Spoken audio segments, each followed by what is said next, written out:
اعوذ باللہ من الشیطان اللعین الرجیم، بسم اللہ الرحمن الرحیم۔ امام علی علیہ السلام نے فرمایا، اما بعد، یقیناً ایسی چیز کا پا لینا انسان کو خوش کرتا ہے جس سے وہ کبھی ہاتھ نہ دھوتا، کیونکہ مقدر ایسا ہی تھا، اور اسے ایسی چیز کا کھو جانا برا لگتا ہے جسے وہ کبھی پا نہیں سکتا تھا۔ لہذا تمہاری خوشی ان چیزوں کے لیے ہونی چاہیے جنہیں تم نے آخرت کے لیے حاصل کیا ہے،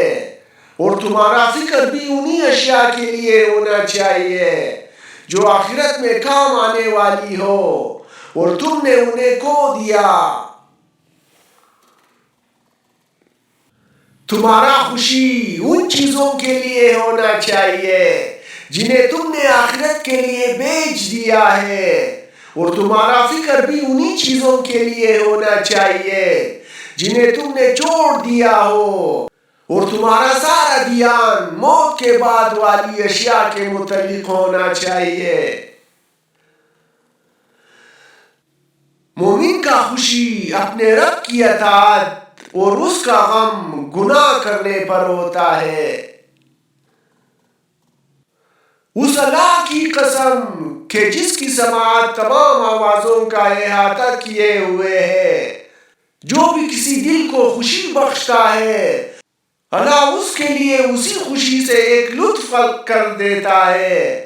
اور جب اس پر کوئی مصیبت نازل ہوتی ہے تو یہ اس کی طرف اس طرح جاری ہوتا ہے جیسے پانی اوپر سے نیچے کی طرف بہتا ہے، یہاں تک کہ اس مصیبت کو اس طرح بھگا دیتا ہے جیسے دوسری جگہ کی اونٹنی کو بھگا دیا جاتا ہے۔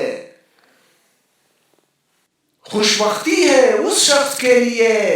جو اپنے آپ کو کمتر سمجھے، جس کا ذریعہ معاش پاکیزہ، باطن صاف اور اخلاق اچھا ہو۔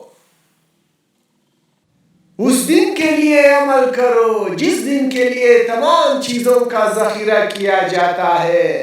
اور جس دن تمام راز آشکار ہو جائیں گے۔ تم سب اللہ کے دین کے اعتبار سے بھائی بھائی ہو، تم میں صرف بد باطنی اور بری نیتیں ہی اختلاف پیدا کرتی ہے۔ جس کا باطن اچھا ہوتا ہے وہ کسی سے نہیں ڈرتا۔ وزرا کی آفت بد باطنی ہے،